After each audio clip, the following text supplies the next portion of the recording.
High বন্ধুরা, তোমরা সবাই কেমন রয়েছো? আশা করি তোমরা সকলেই ভালো রয়েছো। I hope you all are doing great. আজকে আমি দেখাবো আমাদের গ্রামের চারিদিকের পরিবেশ। আজকে রোদ ঝলমলে উঠেছে, খুব সুন্দর।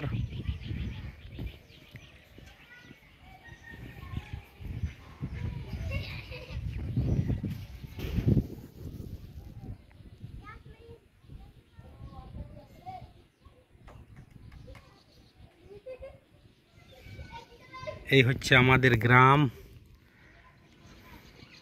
ছোট গ্রাম।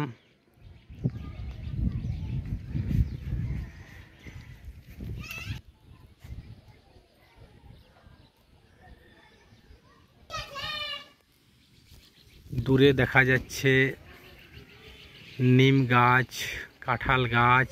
আমাদের এখানে বাঁশ গাছ প্রচুর হয় এই গ্রামে। আজকের আকাশটা খুবই পরিষ্কার।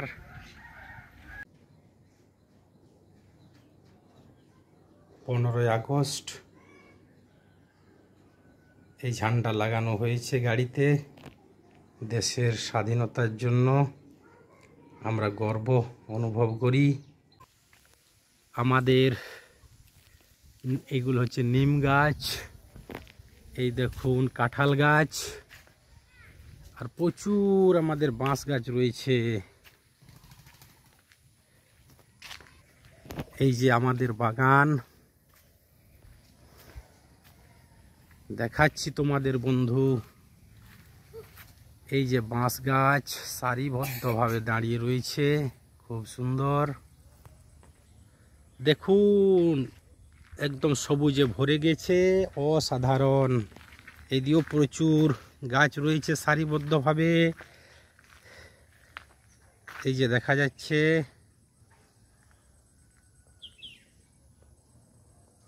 ওই দিকে আমাদের রাস্তা। আকাশ খুব পরিষ্কার, রোদ উঠেছিল ঝলমলে, আবার মেঘ করছে। এই দিয়ে আমি এবার দেখাবো।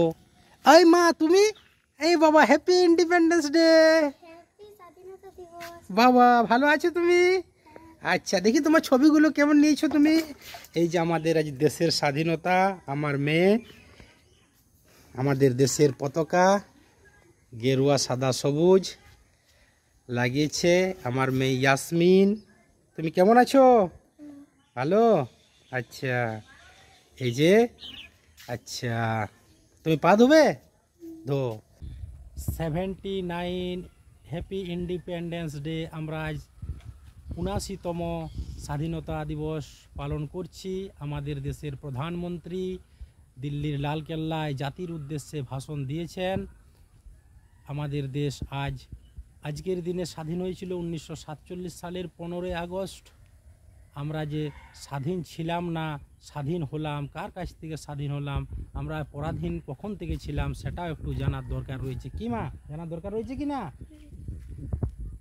আমরা 1600 খ্রিস্টাব্দে ব্রিটিশ ইস্ট ইন্ডিয়া কোম্পানি আমাদের দেশে ভারতবর্ষ আসে ব্যবসা বাণিজ্য করার উদ্দেশ্যে। তারপর তারা ব্যবসা বাণিজ্য করছিল। তাদের স্বপ্ন হলো যে আমরা ভারতবর্ষকে দখল করব। তখন তারা কি করলো, আমাদের দেশকে শাসন করার উদ্দেশ্য নিয়ে 1757 সালে বাংলার নবাব সিরাজদৌল্লাকে তারা হারিয়ে দিল এবং পলাশির যুদ্ধে তারা জয়লাভ করলো। নদিয়া জেলার পলাশিতে এই যুদ্ধ সংগঠিত হয়েছিল।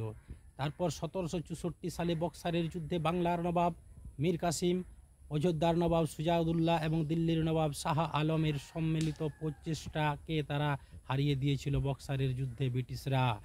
তারপর 1765 খ্রিস্টাব্দে বাংলা, বিহার, উড়িষ্যায় তারা দেওয়ানি লাভ করলো এবং বাংলা থেকে তারা শাসন ক্ষমতা শুরু করলো। এইভাবে দিনের পর দিন তারা আমাদের দেশকে একটার পর একটা রাজ্যকে গ্রাস করে তারা নিজের আওতায় নিয়ে নিল এবং আমাদের দেশের মানুষকে প্রচুর অত্যাচার করছিল। আমাদের দেশের মূল্যবান সম্পদগুলিকে তারা লুণ্ঠন করে ইংল্যান্ডে নিয়ে চলে যাচ্ছিল। এইভাবে আমাদের দেশের গরিব মানুষরা অতিষ্ঠ হয়ে পড়েছিল। আমাদের দেশের গরিব মানুষরা তখন বুঝলো যে আমাদের এই ব্রিটিশকে আমাদের তাড়াতেই হবে, না তাড়ালে আমাদের দেশ আমরা এগিয়ে যেতে পারবো না। ব্রিটিশের হাতে ক্ষমতা থাকলে আমরা গরিব থেকে যাব। তখন আমাদের দেশের মহাত্মা গান্ধী, নেতাজি সুভাষচন্দ্র বসু, ক্ষুদিরাম বসু, মৌলানা আবুল কালাম আজাদ, ভগৎ সিং, মাতঙ্গিনী হাজরা, পিতৃলতা ওয়েদেকার, অনেক মনীষীরা আমাদের এগিয়ে এসেছিল।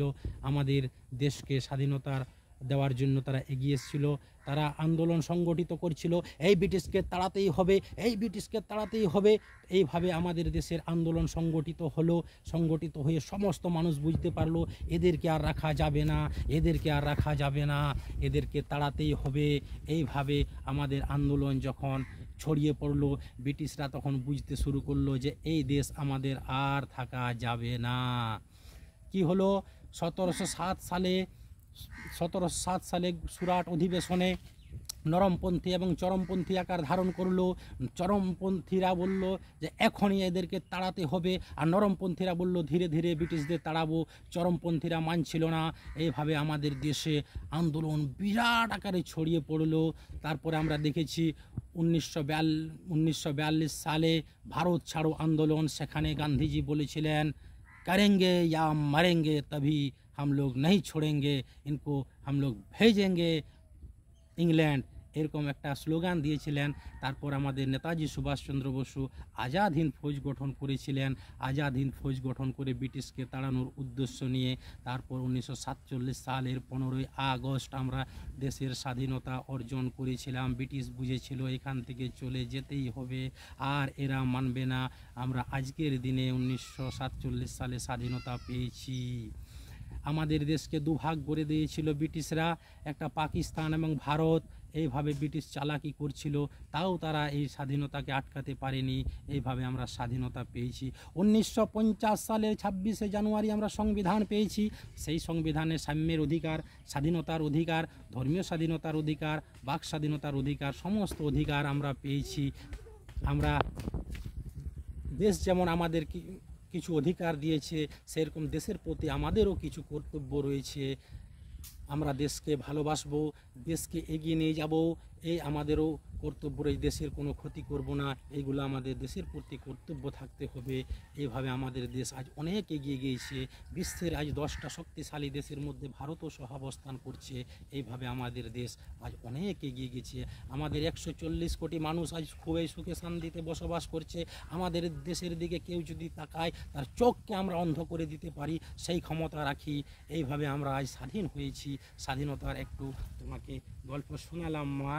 তুমি ভালো থাকো, পড়াশোনা করো, আরও এগিয়ে চলো, দেশের জন্য কাজ করো, এই আশা ভরসা রাখছি মা। জয় হিন্দ, বন্দে মাতরম।